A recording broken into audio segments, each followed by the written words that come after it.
comenzar, yo quiero comenzar hablando de ese pedacito faltante para que pudiéramos nosotros de pronto tener claridad sobre algunas cosas. ¿Qué piensan ustedes? Vamos a preguntarle a dos personas, pero yo sí le pido por favor por el tiempo que sean respuestas cortas. ¿Se deben o no se deben festejar las fiestas solemnes? ¿Quién me quiere contestar? Una respuesta bastante corta. Sí, se deben observar porque el libro Patriarcas y Profetas dice deberíamos celebrar las fiestas de las cabañas, por ejemplo. Muchas gracias, hermano Miguel, muy amable.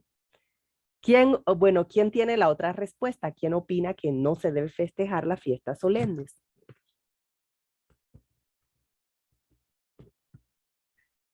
¿Quién desea opinar? Bueno, muy bien. Bueno, buenos días, hermana Yussi. Buenos días. No es tanto lo contrario, sino que me parece que las fiestas solemnes son importantes y en cierto modo se deben celebrar, pero no exactamente con los ritos que se hacían antes, porque recuerde que hay algunas cosas importantes que ya fenecieron con la venida del Señor Jesús, pienso yo. Muy bien, hermana Doris. Entonces, con Así estas mismo dos, es. con estas Así dos, mismo es. con estas dos respuestas vamos a mostrar qué nos dice, qué podemos nosotros aprender de estas fiestas solemnes y qué deberíamos nosotros saber. ¿Se deberían o no se deberían guardar? Bueno, antes de nada, recordar que las fiestas solemnes eran 3 santas convocaciones en la primavera y en el mes de Tisri. La Pascua, los panes sin levadura, las primicias, el Pentecostés, las trompetas, la expiación y los tabernáculos. Nosotros decimos 7 fiestas, pero realmente en Levítico 23 coloca el sábado, entonces vendrían siendo 7 fiestas anuales y el sábado semanal. Entonces, estas 7 fiestas se distribuían en el año y el mes que más se celebraba era el mes de Tisri. Era prácticamente un mes completo de grandes celebraciones. Al momento de la Pascua era una semana y un poquito más. El Pentecostés también eran varios días, pero el mes completo para celebraciones era el mes de Tisri. ¿Debemos o no debemos nosotros guardar las fiestas solemnes? Bueno, vamos con algunas citas. Patriarcas y Profetas, página 582, el párrafo 2 nos dice, en estas asambleas anuales, los corazones de jóvenes y ancianos recibían aliento para servir a Dios, al mismo tiempo que el trato amistoso de los habitantes de las diferentes partes de la tierra reforzaba los vínculos que los unían a Dios y unos a otros. Miren el consejo para nosotros, dice, también hoy sería bueno que el pueblo de Dios tuviera una fiesta de las cabañas, una alegre conmemoración de las bendiciones que Dios le ha otorgado.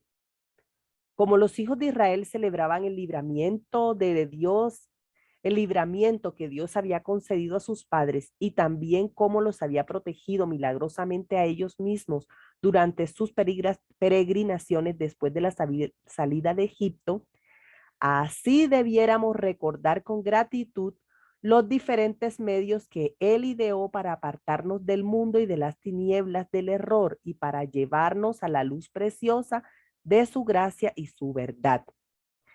Entonces, fíjense cómo ella está recomendando en este contexto de la fiesta de las cabañas, está recomendando tener una fiesta de las cabañas, pero el consejo que da es bastante espiritual.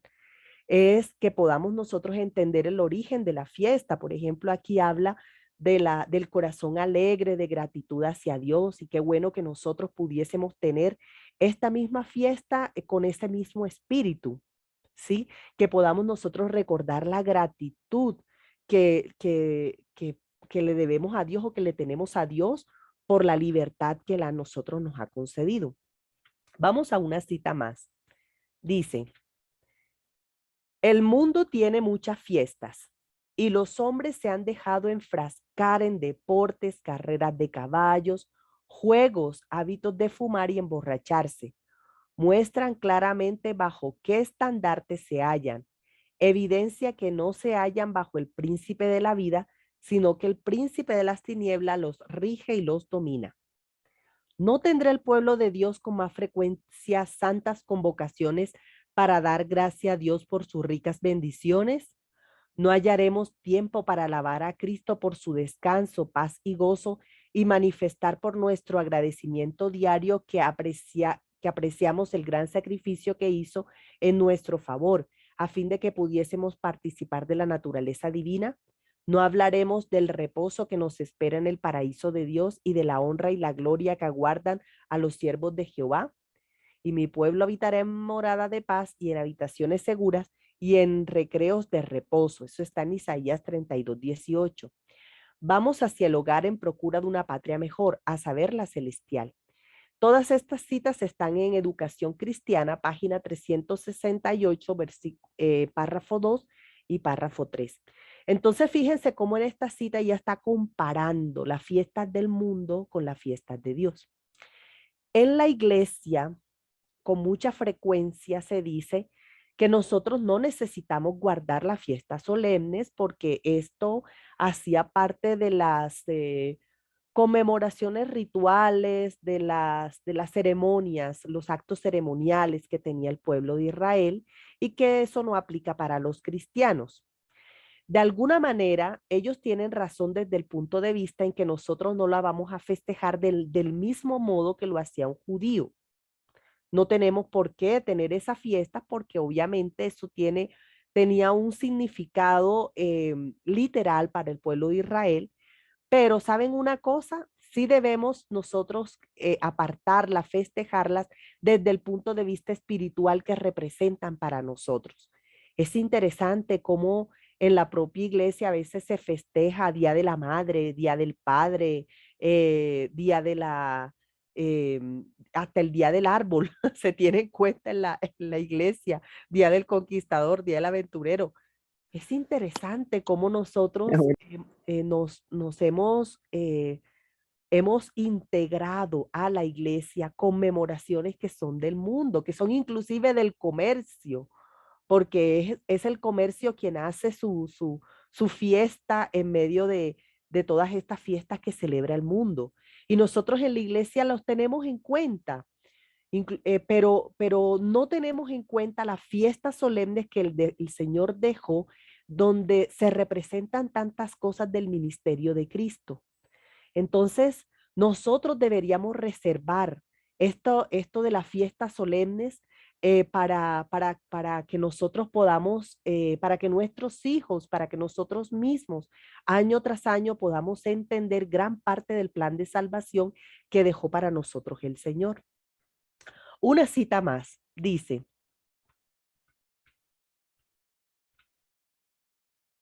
bueno, tenemos entonces esas dos citas solamente. Entonces, vamos a detener aquí. Y con esto hemos hecho un abrebocas de lo que son las fiestas solemnes.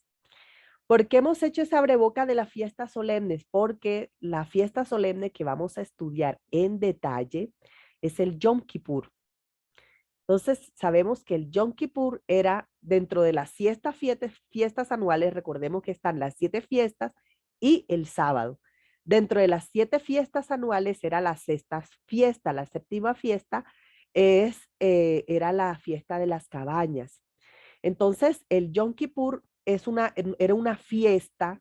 Cuando nosotros nos dicen fiesta, siempre estamos creyendo que es holgorio, que es alegría, que es entusiasmo. Y esta fiesta no era de esta manera. Esta era una fiesta que comenzaba con angustia. Era angustiante esta fiesta porque en cualquier momento, si usted no entraba a esta fiesta solemne con el espíritu adecuado, usted podía morir. Y si alguno de sus familiares no entraba con el espíritu adecuado, también podía morir. Entonces era una fiesta de angustia. Por lo tanto, bueno, y esta fiesta de angustia tenía un anuncio y era con la quinta fiesta llamada el Yom Teruah o fiesta de las cabañas. Entonces, en la fiesta de las cabañas se anunciaba que debían afligir el espíritu, se debía hacer ayuno, se debían levantar grandes oraciones a Dios, pidiéndole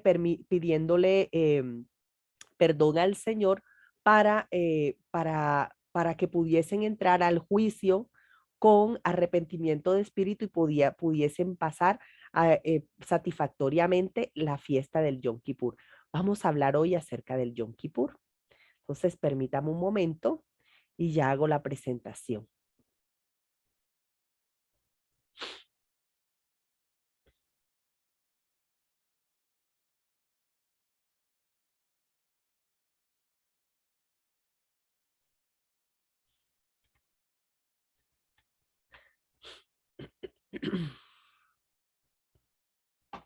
Bueno, el Yom Kippur.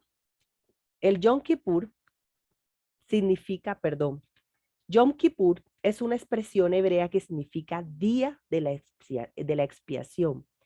Yom es día en hebreo y Kippur es expiación. Yom Kippur, día de la expiación. En este día de la expiación, recordemos que pertenece a la séptima fiesta si metemos el sábado. Y si dejamos el sábado como día especial y solamente hablamos de las 7 fiestas que se celebraban una vez al año, el Yom Kippur vendría siendo la 6ª fiesta. Este Yom Kippur se daba 10 días a los 10 días del mes de Tishrei, que era el 7º mes para ellos. Más o menos se viene a equiparar entre septiembre y octubre de nuestra época. Entre septiembre y octubre de nuestra época. A veces cae en septiembre, otras veces cae en octubre. La mayor parte del tiempo cae en octubre porque recordemos de que en el mes, los meses hebreos empiezan esas finales de nuestro mes y casi todo del mes siguiente. Entonces, en 1844 este Yom Kippur se festejó el 22 de octubre. Entonces, este 22 de octubre para nosotros es una época, una fecha fija.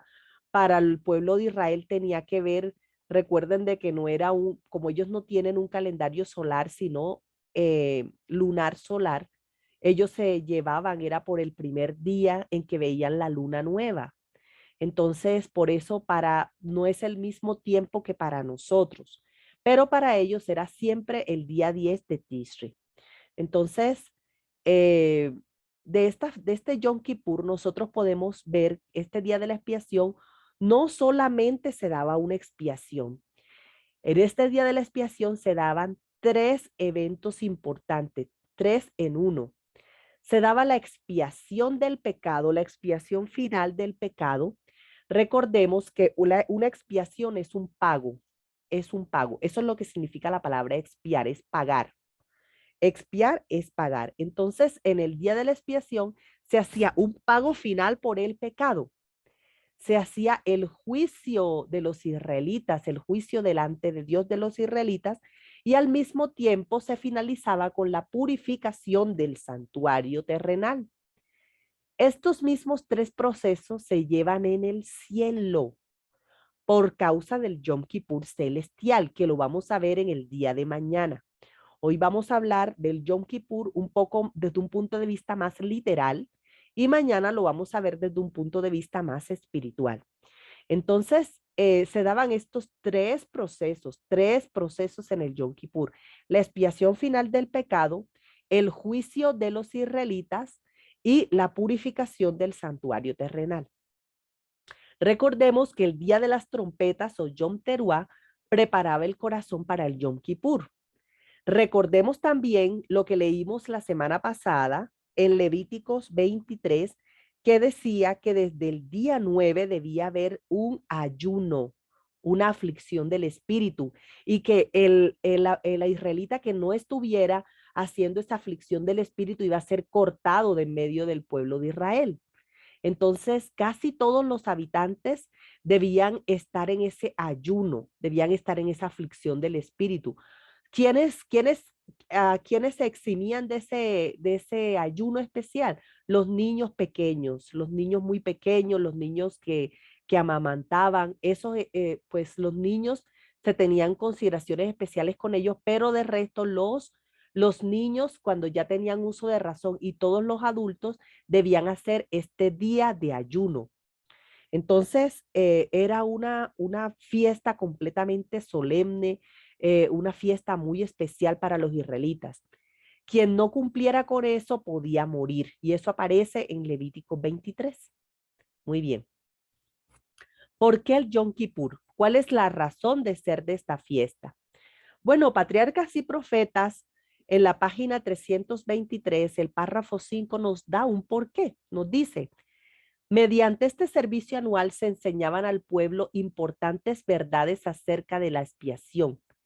En la ofrenda por el pecado que se ofrecía durante el año, se habían aceptado un sustituto en lugar del pecador.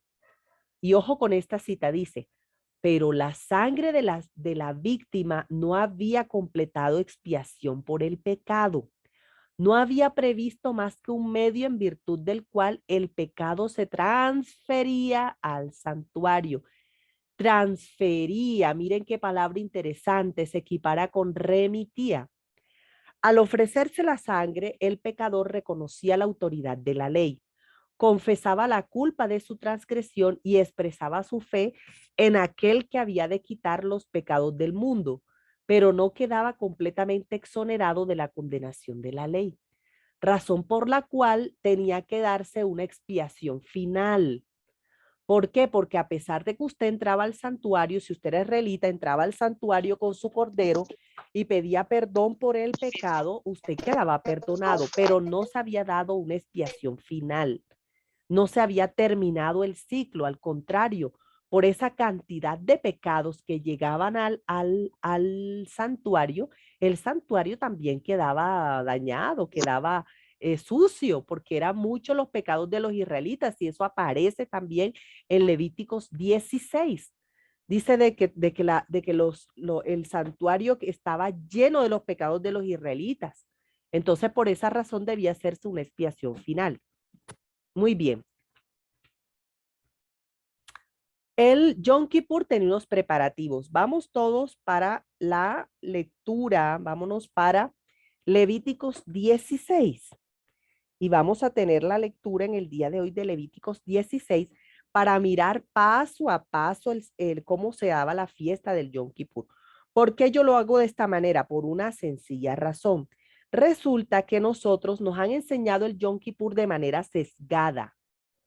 Solamente nos han enseñado el Yom Kippur, solamente lo que cuando a mí me enseñaron el Yom Kippur, me decían, bueno, una vez al año el sacerdote, el sumo sacerdote se presentaba delante de la presencia del Señor, presentaba su sangre delante delante del cordero, perdón, delante del arca de la alianza, y paré de contar. No nos enseñan todo lo que significa el ritual completo y todo el ritual completo tiene una enseñanza. Todo el ritual completo tiene diferentes partes y cada parte tiene una enseñanza para nosotros. Entonces nosotros en estos momentos de estudio profundo debemos revisar todo el ceremonial, no una partecita, sino todo el ceremonial porque todo tiene un significado. Entonces vámonos para Levítico 16. Dice de la siguiente manera.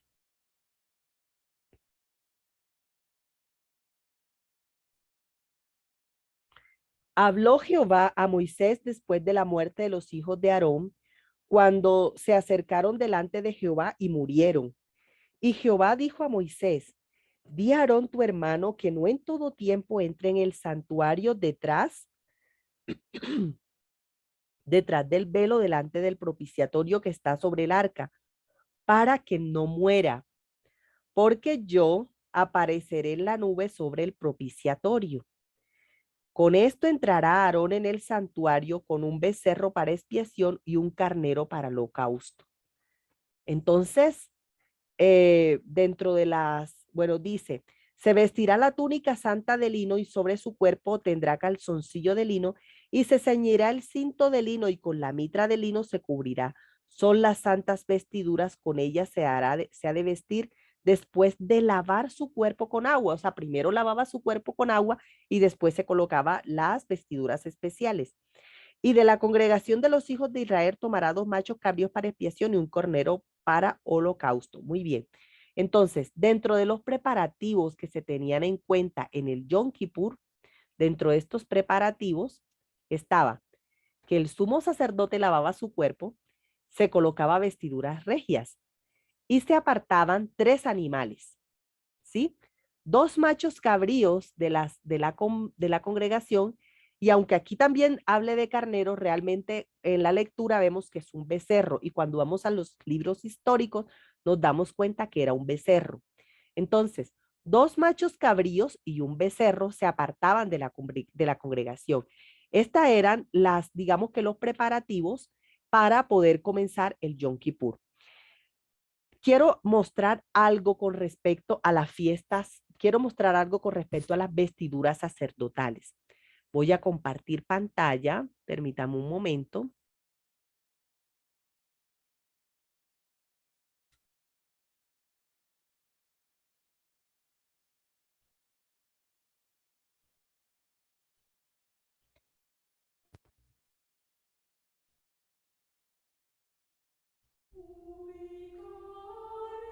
Y harás que se acerquen a ti a Aarón tu hermano y sus hijos con él, de entre los hijos de Israel, para que sean mis sacerdotes. Y harás vestiduras sagradas a Aarón tu hermano, para honra y hermosura.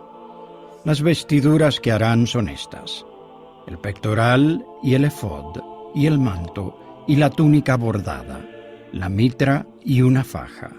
Hagan, pues, las vestiduras sagradas para Aarón, tu hermano, y para sus hijos, a fin de que sean mis sacerdotes.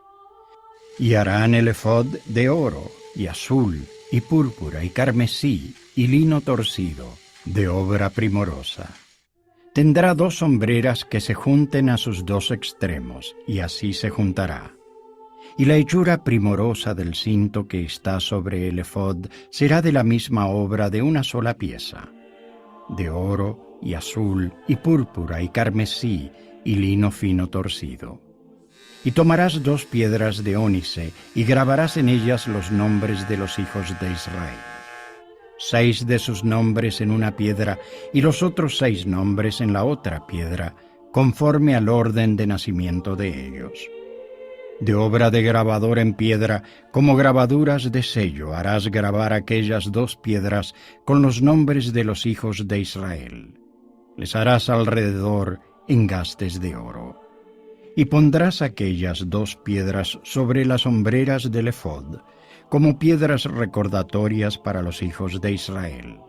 Así Aarón llevará los nombres de ellos delante de Jehová sobre sus 2 hombros, como un recordatorio. Harás pues engastes de oro, y 2 cadenillas de oro puro. Las harás en forma de trenza, y fijarás las cadenillas en forma de trenza en los engastes. Harás asimismo el pectoral del juicio de obra primorosa.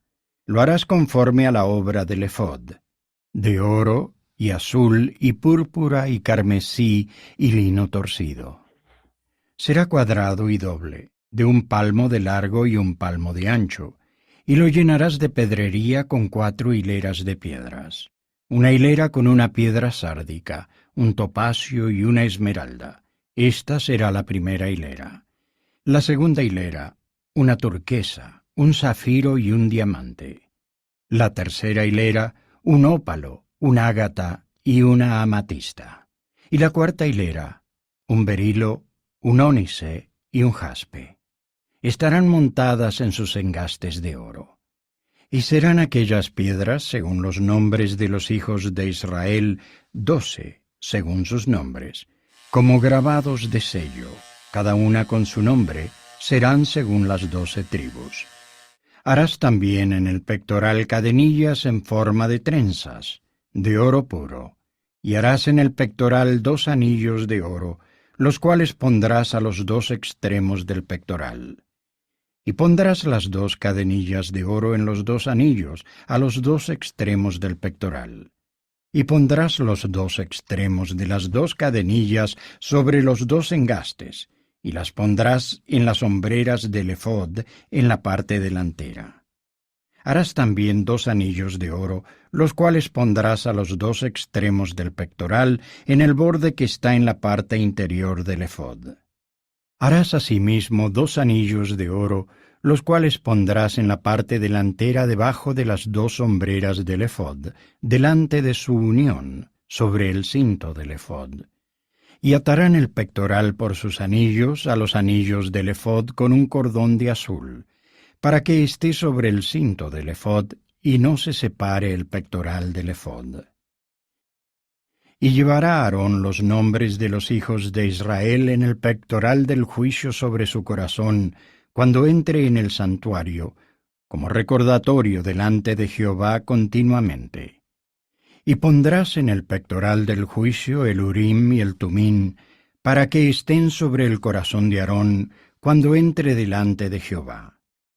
Y Aarón llevará el juicio de los hijos de Israel sobre su corazón delante de Jehová de continuo.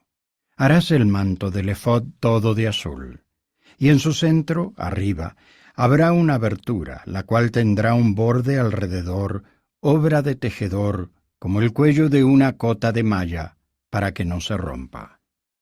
Y abajo, en su borde inferior, harás granadas de azul, y púrpura y carmesí, alrededor del borde, y entre ellas y alrededor del borde pondrás campanillas de oro. Una campanilla de oro y una granada, una campanilla de oro y una granada alrededor de todo el borde del manto. Y Aarón se lo pondrá cuando ministre, y se oirá su sonido cuando él entre en el santuario delante de Jehová y cuando salga, para que no muera.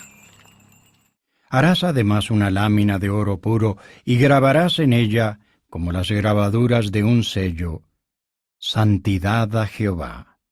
Y la sujetarás con un cordón azul, y estará sobre la mitra. Por la parte delantera de la mitra estará. Y estará sobre la frente de Aarón, y llevará a Aarón la culpabilidad de las cosas santas que los hijos de Israel hayan consagrado en todas sus santas ofrendas. Y sobre su frente estará continuamente, para que hallen gracia delante de Jehová. Y bordarás una túnica de lino, y harás una mitra de lino fino. Harás también una faja de obra de bordador. Y para los hijos de Aarón harás túnicas. También les harás fajas y les harás tiaras para honra y hermosura. Y con ellas vestirás a Aarón, tu hermano, y a sus hijos con él. Y los ungirás y los consagrarás y santificarás, para que sean mis sacerdotes. Y les harás calzoncillos de lino para cubrir su desnudez. Llegarán desde los lomos hasta los muslos. Y los llevarán puestos a Aarón y sus hijos cuando entren en el tabernáculo de reunión o cuando se acerquen al altar para servir en el lugar santo, para que no incurran en culpa y mueran. Es estatuto perpetuo para él y para su descendencia después de él.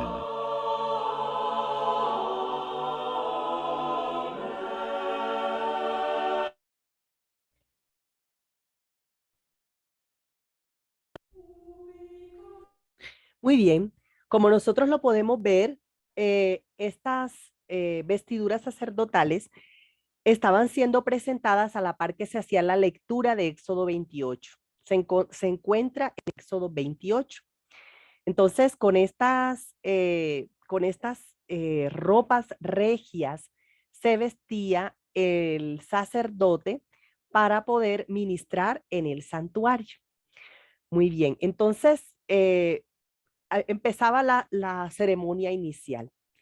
Entonces, en la ceremonia inicial, recordemos, esta ceremonia inicial se hacía primeramente en el atrio, Lo primero es que el sacerdote tomaba uno de los animales, que era el becerro. El primero presentaba los animales delante de Dios y después presentaba el becerro y hacía reconciliación por él y por su casa. Hasta aquí todavía no ha habido muerte de ninguno de los animales. Vamos a leerlo en Levítico 16. Dice, estoy leyendo en Levítico 16, 6. Dice, y hará traer Aarón el becerro de la expiación que es suyo, y hará la reconciliación por sí y por su casa. Cuando aquí la palabra del Señor dice que hace la reconciliación, es que sobre la cabeza del becerro le pide perdón por los pecados cometidos durante el año por sí y por su familia. Tenía que hacer la reconciliación por los levitas también. Entonces, pidiendo perdón y colocándole en la cabeza del becerro, hacía una expiación final o una reconciliación final por él. Recordemos que el sumo sacerdote representa a Cristo. Cristo, este paso en el santuario celestial no se hace. ¿Por qué? Porque Cristo no necesita hacer la reconciliación por el pecado, ya que Cristo no cometió pecado. Entonces, en la tierra, el sumo sacerdote sí debía hacer este paso, porque el sumo sacerdote era pecador como nosotros también somos pecadores. Entonces dice, después tomará los dos machos cabríos y los presentará delante de Jehová a la puerta del tabernáculo de reunión. O sea, entonces él presentaba, él colocaba a los dos, ya sea, recordemos que a los dos cabritos o los presentaba delante de la presencia de Dios, solamente los presentaba. Esa era parte del rito, se presentaban. Esto es importante, claro que es importante. Era un reconocimiento de quién era un cabrito y quién era el otro cabrito. Recordemos que Juan el Bautista dijo, este es el Cordero de Dios que quita el pecado del mundo. Juan el Bautista presentó al cabrito de Dios que era Jesús. Este es. Entonces, esa presentación que hizo Juan el Bautista se viene a equiparar con esta presentación que está haciendo el sumo sacerdote de los dos cabritos. Un cabrito para Jehová, un cabrito para Azazel. Dice, echará suerte Aarón sobre los dos machos cabríos. Una suerte caerá por Jehová y otra suerte por Azazel. Y hará traer a Aarón al macho cabrío sobre el cual cayere la suerte por Jehová. Entonces, y lo ofrecerá en expiación, mas el macho cabrío sobre el cual cayere la suerte por Azazel, lo presentará vivo delante de Jehová para hacer la reconciliación sobre él, para enviarlo a Azazel al desierto. Aquí lo que están diciendo es lo que iba a pasar con los dos cabritos. Uno era para expiación del Señor y el otro era para hacerlo perder en el desierto. Mas en este punto todavía no se daba eso. Los dos cabritos estaban vivos todavía, sino que aquí se dice para qué era uno y para qué era el otro. Dice, y hará traer a Aarón el becerro que era para expiación suya. Entonces ahí sí comienza la muerte de los animales. Ahora trae a Aarón el becerro por el cual hizo la reconciliación, colocándole las manos en la cabeza y confesando su pecado, y dice, y degollará en expiación el becerro que es suyo. De manera que el primer becerro que fallecía, el primer animal que fallecía era el animal que era por la expiación del sumo sacerdote. Dice el versículo 12, después tomará un incensario lleno de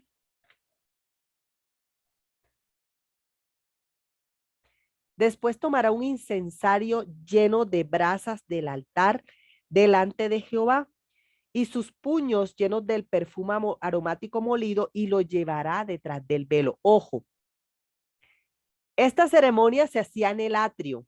Entonces, recordemos, había unos preparativos. La ceremonia comenzaba cuando se presentaban los tres animales, es decir, uno por la casa del sacerdote y dos por Jehová. Se presentaban esos dos animales delante de Jehová, se tiraban suertes para ver cuál de esos era por Jehová que iba a ser espiado y cuál de los dos iba a ser por Azazel que se iba a perder en el desierto.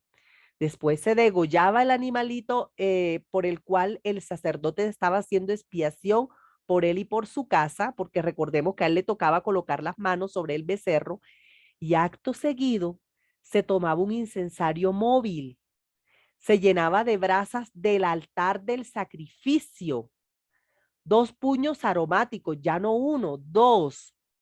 Es decir, que no era un incienso común y corriente, sino se necesitaba mucho incienso, más de lo habitual. Y fíjese que se llenaba en el atrio. Pero aquí dice en la Biblia, versículo 12, ¿sí? Que lo tenía que llevar detrás del velo. De manera que la primera presentación que hacía el sacerdote no era sangre. La primera presentación que el sacerdote lo primero que hacía el sacerdote presentándose delante del arca de la alianza era una nube de humo. Dice la Biblia, versículo 13, y pondré el perfume sobre el fuego delante de Jehová, y la nube del perfume cubrirá el propiciatorio que está sobre el testimonio para que no muera. Es decir, la primera vez que el sacerdote se presentaba delante del arca de la alianza, es decir, delante de Dios, no era con sangre, era con humo. Un humo del incienso que tenía que ser una nube grande, amplia. Y dice aquí que para que no muera, o sea, que si la nube, por eso llevaba 2 puños de incienso, no llevaba 1, llevaba 2. ¿Para qué? Para que al colocarlo sobre la brasa se hiciera mucho, mucho humo, una nube de humo. Hermana, ¿eso qué significa? Bueno, eso recuerda que los significados lo vamos a ver mañana. Sin embargo, de todas formas, vamos a hacer en este punto sí me gustaría hacer un adelanto, porque estamos convencidos casi todos que la primera vez que el sacerdote llegaba delante de la presencia de Dios era con sangre, y no es así. Y esta parte es supremamente importante. ¿Qué significa esto?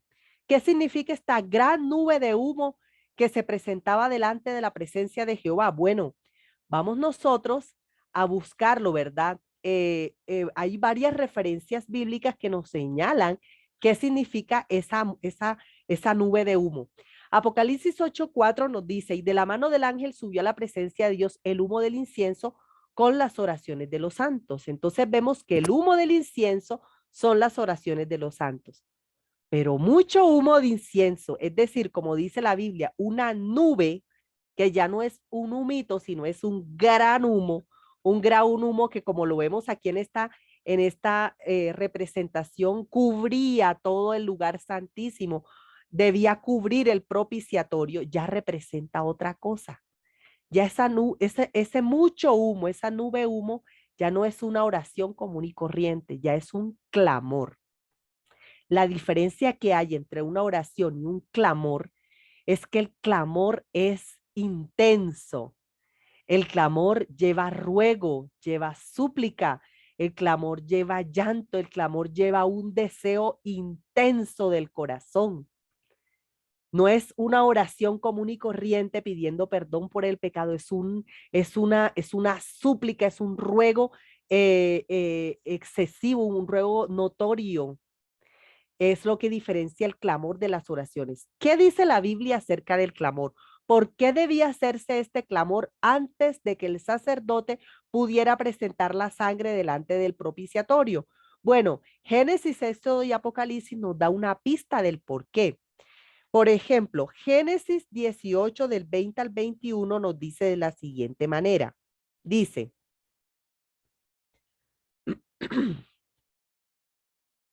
entonces Jehová le dijo, por cuanto el clamor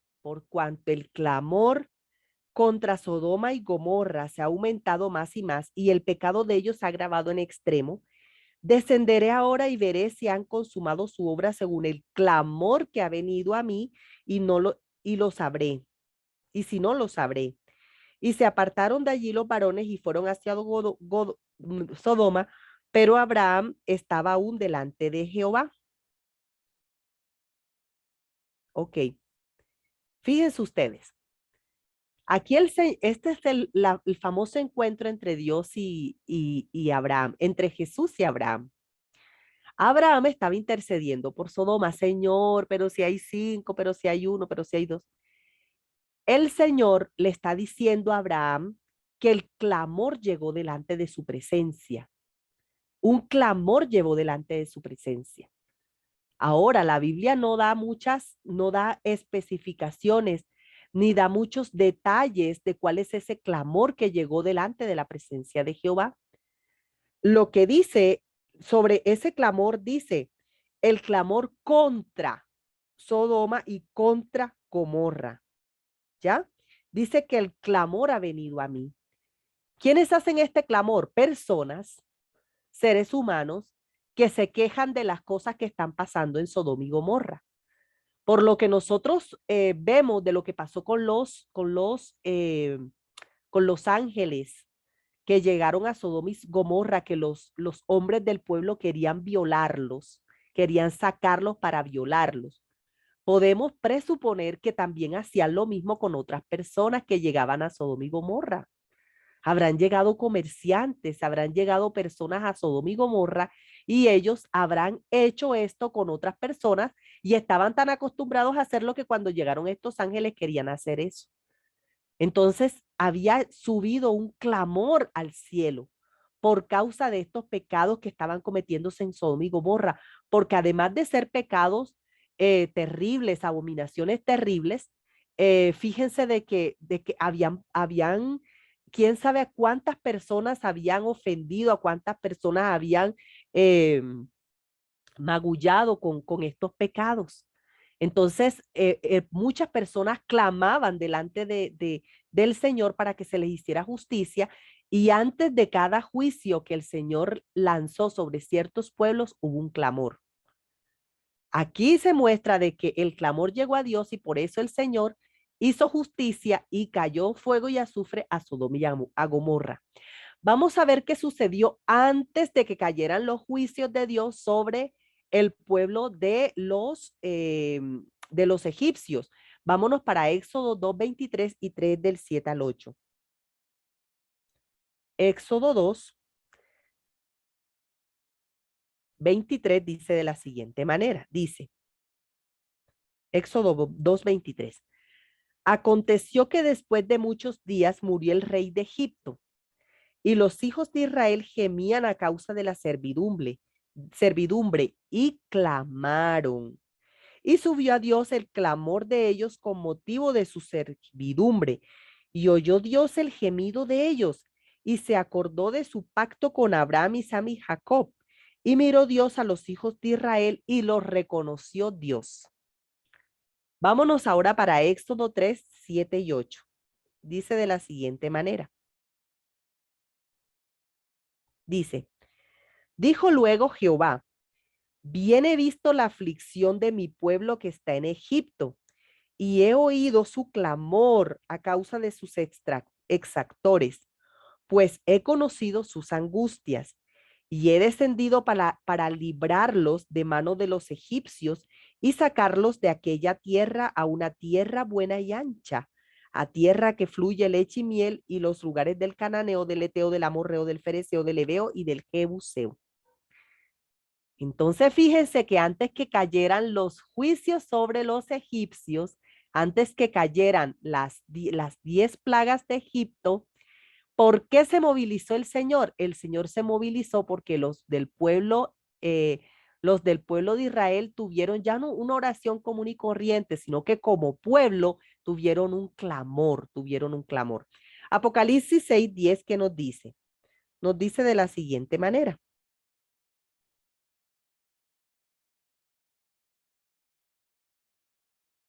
Dice, bueno, vamos a leer desde el 9. Dice, cuando abrió el quinto sello, vi bajo el altar, este es el altar del incienso, las almas de los que habían sido muertos por causa de la palabra de Dios y por el testimonio que tenían. Y clamaban a gran voz diciendo, ¿hasta cuándo, Señor, santo y verdadero, no juzgas y vengas nuestra sangre en los que moran en la tierra? Y se les dieron vestiduras blancas y se les dijo que descansasen todavía un poco de tiempo hasta que se completara el número de sus consiervos y sus hermanos, que también habían de ser muertos como ellos. Miré cuando abrí el sexto sello y aquí, bueno, vamos a dejarlo hasta el 11. Entonces, aquí fíjense que antes, ¿qué le está clamando este grupo de personas que obviamente están muertas? Si no es que ellos estén hablando muertos, no. Esto es algo figurativo. Recordemos que Apocalipsis está lleno de símbolos. Estos muertos que están debajo del altar del incienso están orando, pero con un clamor, están clamándole a Dios justicia y venganza. Están clamándole a Dios dos cosas. Y el Señor les dijo, claro que sí, ustedes van a hacer, voy a hacer justicia y voy a vengar su sangre, pero solamente tienen que esperar hasta que se complete el número de mártires, se complete el número de personas que van a morir como ustedes.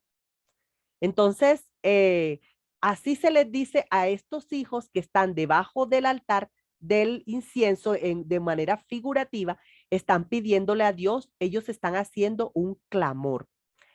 Recordemos que el clamor, ¿por qué es importante el clamor? Porque el Señor, estamos nosotros en medio de un conflicto cósmico entre Dios y Satanás, entre Cristo y Satanás. Recordemos por allá, por el capítulo de Job 1 y 2, que se presenta Satanás delante de Dios y es como quien dice, ¿y este qué hace aquí? Y él dijo, vengo de rodear la tierra y sojuzgarlo. O sea, vengo como perro por mi casa, vengo por mi espacio. Y ahí es donde el Señor le dice, ¿y tú acaso no has visto a Job, mi hijo? Entonces, esa expresión de Satanás, vengo de rodear la tierra y sojuzgarla, lo que le demuestra a Dios es, aunque la tierra tú la hayas creado, la tierra es mía. Me aclaman a mí, me piden a mí, me llaman a mí, se arrodillan delante de mí. Entonces, en este conflicto cósmico, el clamor de los hijos de Dios, Señor, ya no queremos más a Satanás, ya no queremos más tener este yugo sobre nuestro cuello, ya no queremos estar en esto. Ese clamor es una herramienta que Dios le muestra a Satanás, tú estás equivocado. Allá están los hijos de mi pueblo que están clamando para que yo haga algo. Tú estás equivocado. Ahí están los hijos que tú mataste en la Inquisición. Esa cantidad de personas clama delante de mí que le haga justicia. Tú estás equivocado. Mira, allá en Sodoma y Gomorra, ese pueblo que tú dominas, hay personas, seres que han sido afectados por ese pueblo que ruegan de día y de noche que yo haga algo. Entonces tú estás equivocado. El mundo no es un mundo no es tuyo, el mundo me pide a mí. Y entonces con esa herramienta que Dios le muestra a Satanás, el Señor actúa. Por eso es tan importante, hermanos, que nosotros clamemos delante de Dios, que nosotros hagamos nuestras oraciones delante del Señor, clamándole a Dios, Señor, ven pronto. Por favor, Señor, ven pronto, derrama tu lluvia tardía, que sea un clamor de pueblo. Cuando nosotros clamemos como pueblo, entonces el Señor dirá, bueno, aquí ya hay un grupo de personas que está clamando. De hecho, eso lo muestra también el conflicto de los siglos. Cuando en el mundo ahora todavía estamos, cuando hay comodidad, digamos, de que no hay necesidad. Pero cuando se empiecen a apretar las cosas, cuando ya comiencen a haber hambrunas, comiencen a haber muchas cosas que dentro de poco van a suceder. Entonces, ahí sí como pueblo vamos a clamar, ¿verdad? No debería ser así, pero eso va a pasar. Y cuando nosotros clamemos, eso es lo que va a hacer el Señor. Mira, ve, ya definitivamente ya hasta aquí llegó el tiempo y el Señor se va a pronunciar. Muy bien. Entonces eso nosotros lo tenemos con respecto al clamor. Ahora sí, según Levítico 16, viene la parte que nosotros consideramos la más importante. Pero debemos tener en cuenta que antes de que el sacerdote se presentara con sangre, ya se había presentado con humo, se había presentado con oraciones delante de Dios. Entonces vamos a ver aquí, estamos en Levítico 16 y vamos por el versículo 13, vamos por el versículo 13. Ahora dice, tomará luego el 14, 16, 14. Tomará luego de la sangre del becerro y lo rociará con su dedo hacia el propiciatorio al lado oriental. Hacia el propiciatorio esparcirá con su dedo 7 veces de aquella sangre. El lado oriental era de la mitad hacia donde, o sea, de donde estaba él hacia la mitad. Allí iba a colocar la sangre que era por él y por su casa, por él y por su casa. Entonces esas 7 veces que esparcía sangre sobre el propiciatorio lo debía hacer de la orillita hasta el centro. Ese era el lado oriental, teniendo en cuenta la forma como se disponía el santuario, ¿verdad? Que la entrada era por el oriente. Entonces, el lado más oriental era de donde él estaba hasta el centro. Allí colocabas, esparcía 7 veces la sangre. Muy bien. ¿Qué seguía después? Dice, después entonces el sumo sacerdote se presentaba delante de la presencia de Dios con sangre, y después que se presentaba con sangre, finalizado este primer encuentro de la sangre de su casa, regresaba al atrio. Y después que regresaba al atrio, cogía el macho cabrío que era por Jehová, que era por Dios, y degollaba al cordero. Dice, después degollará, aquí es donde se presenta el degollamiento del cordero, después de que él haya presentado su sacrificio, su expiación final por él, por los levitas, por su casa. ¿De acuerdo? Ahora, después degollará el macho cabrío en expiación por el pecado del pueblo. Perdón.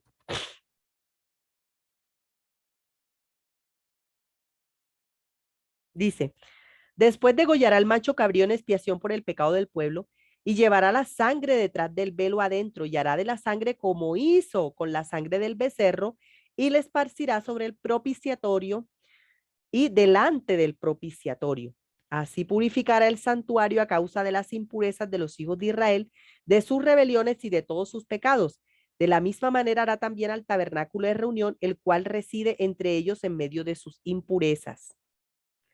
Ningún hombre entrará en el tabernáculo de reunión cuando él entre a hacer la expiación por el santuario, hasta que él salga y haya hecho la expiación por sí, por su casa y por la congregación de Israel.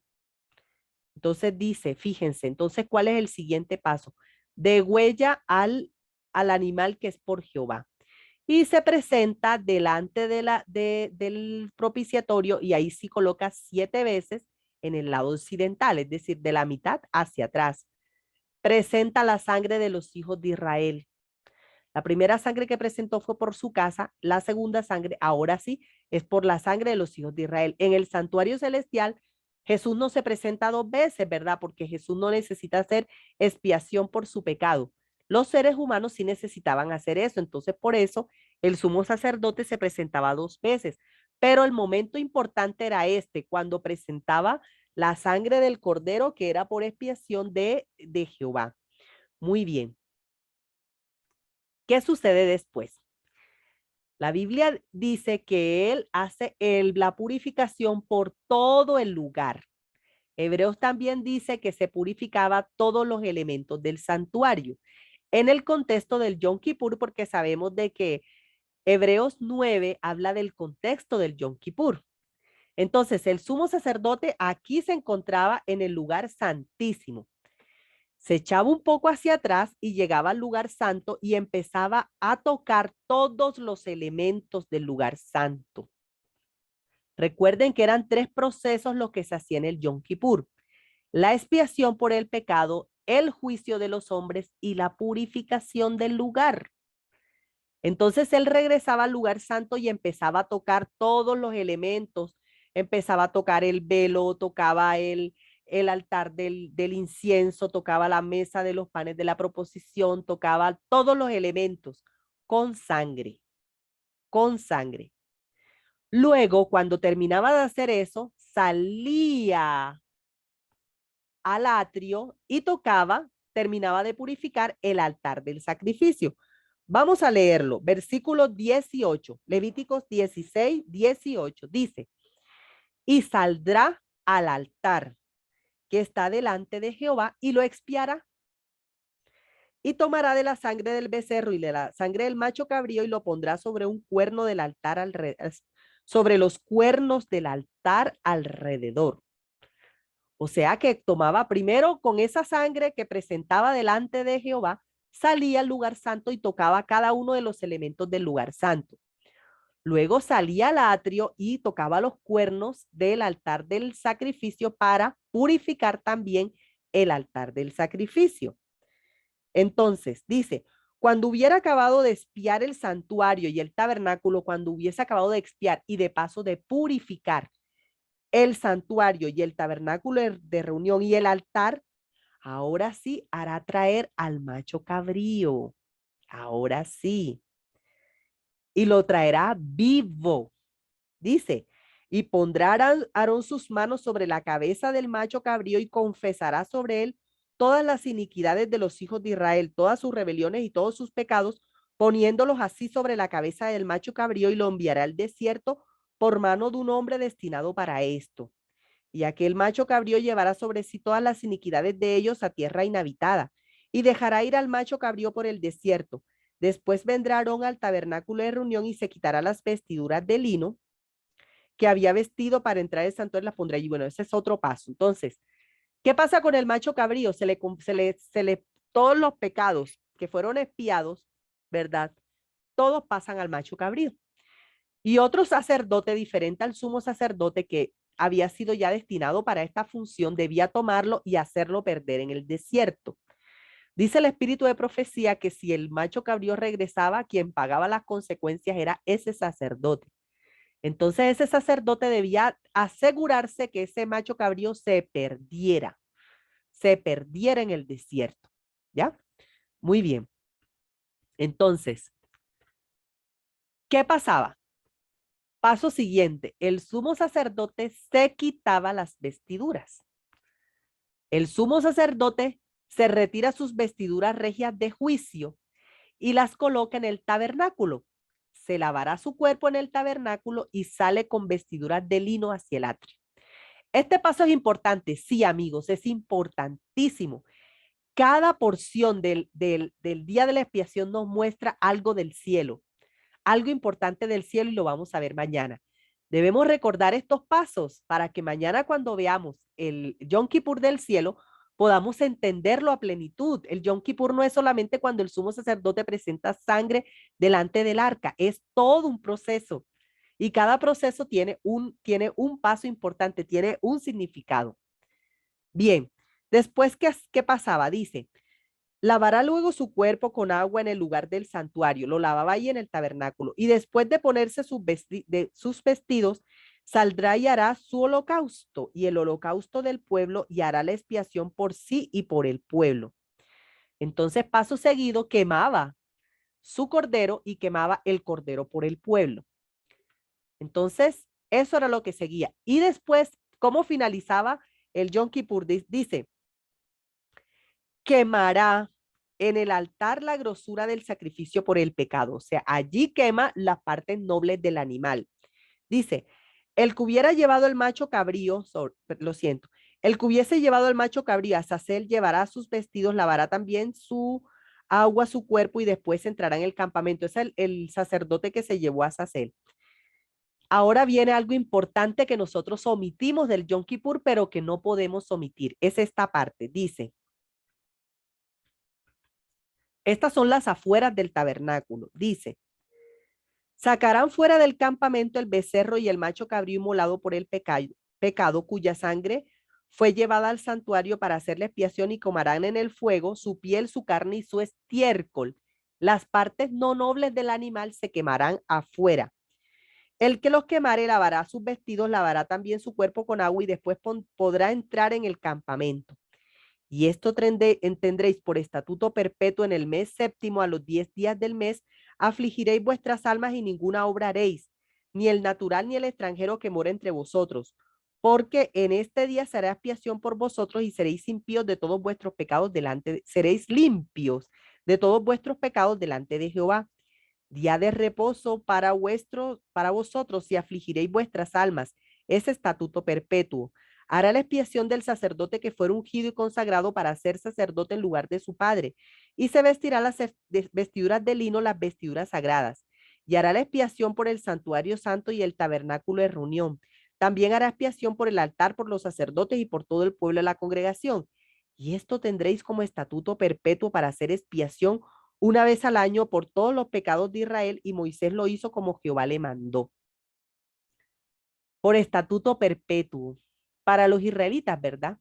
Pero para nosotros también, año tras año, cómo nosotros deberíamos recordar el Yom Kippur. Estamos en el mes del Yom Kippur. Estamos en octubre. Y el 22 de octubre para nosotros es una fecha especial. Nosotros deberíamos recordar lo que está pasando en el cielo. Y para nosotros también debería ser aflicción de espíritu porque nosotros no estamos en cualquier tipo de evento. Estamos pasando el juicio de los hombres. Y cualquiera de nosotros puede, cualquier día nuestros nombres serán tomados y podemos nosotros perecer. Es algo importante que nosotros debemos tener en cuenta y nuestras oraciones debemos elevarlas al cielo, ¿verdad? Diciéndole, Señor, toma mi oración, perdona mi pecado. Sé que estás en el lugar santísimo del cielo.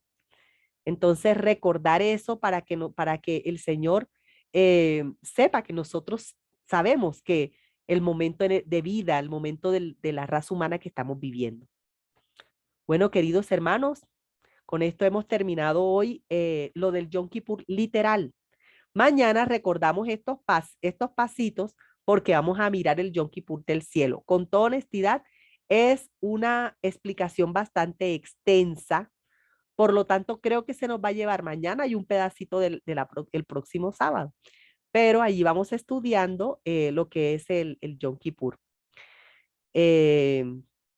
Vamos a terminar con una oración. Inclinemos. Así como lo dice la sierva del Señor. Ella habla de la parte espiritual de la fiesta. Qué bueno sería que nosotros en este Yom Kippur recordáramos lo que significa que Cristo pasó del lugar santo al santísimo, que pudiéramos recordar cómo vivieron los pioneros este acontecimiento, ¿cierto? ¿Qué pasó? La parábola de las 10 vírgenes nos muestra qué sucedió, ¿ya? Que pudiéramos revisar eso, que pudiéramos nosotros entender cómo empezó el movimiento adventista, el movimiento de aquellos que estamos esperando la venida del Señor.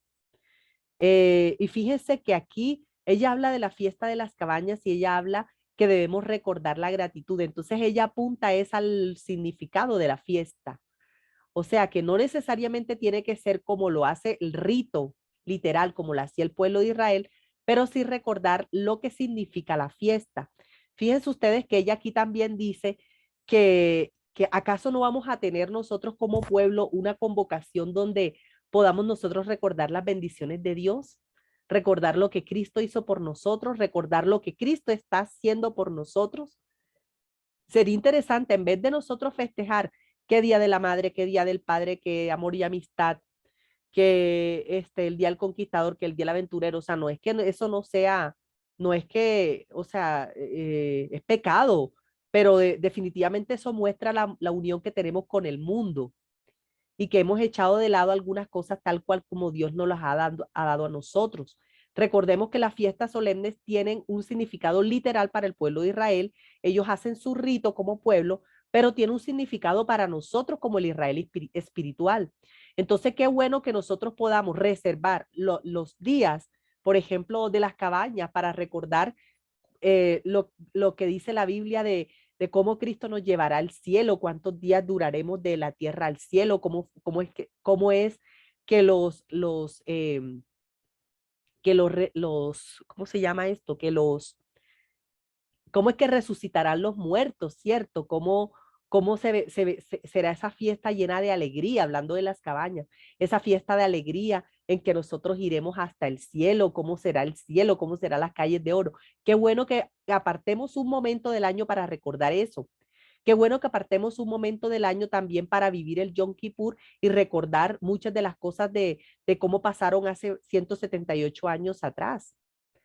Entonces, esa es la forma como deberíamos guardar la fiesta, con el significado espiritual que tiene para nosotros. Ya no con los ritos, ¿verdad? Pero sí recordando el rito para recordar el significado espiritual que tiene el rito para nosotros. Entonces, ahí es donde yo digo que como pueblo estamos fallando. Hermanita Porque, Yusi, Amén. dígame. el mismo apóstol Pablo en su carta a los Corintios dice que debemos celebrar la fiesta de la Pascua, no con panes sin levadura de maldad, sino con panes sin levadura de sinceridad y de verdad. Ahí está diciendo la misma Biblia el sentido espiritual de la fiesta que debemos celebrar nosotros. Muy bien, así es. Y de hecho la Pascua ha sido como que la fiesta que como pueblo aún tenemos. Nosotros le llamamos el mundo, sabemos que por tradición católica le llama Semana Santa. Y curiosamente cae en la fiesta en que también cae para los israelitas. Por eso hay el momento en que la Semana Santa cae en abril y otras veces cae en marzo, a finales de marzo. Entonces la Semana Santa es esa semana de conmemoración de Cristo como Cordero Pascual. Obviamente ya eso es, o sea, como tal la fiesta no la festejamos ni siquiera como cristiano deberíamos festejarla, porque más que una semana de películas en televisión debería ser una semana donde realmente nosotros no solamente tengamos la Santa Cena, sino que toda la semana recordemos lo que Cristo hizo por nosotros, qué pasó, contemplar a Cristo en sus últimos momentos de vida. Entonces deberíamos replantearnos nosotros cómo festejar estas fiestas en el sentido espiritual que tienen las fiestas. Muy bien. Bueno, queridos hermanos,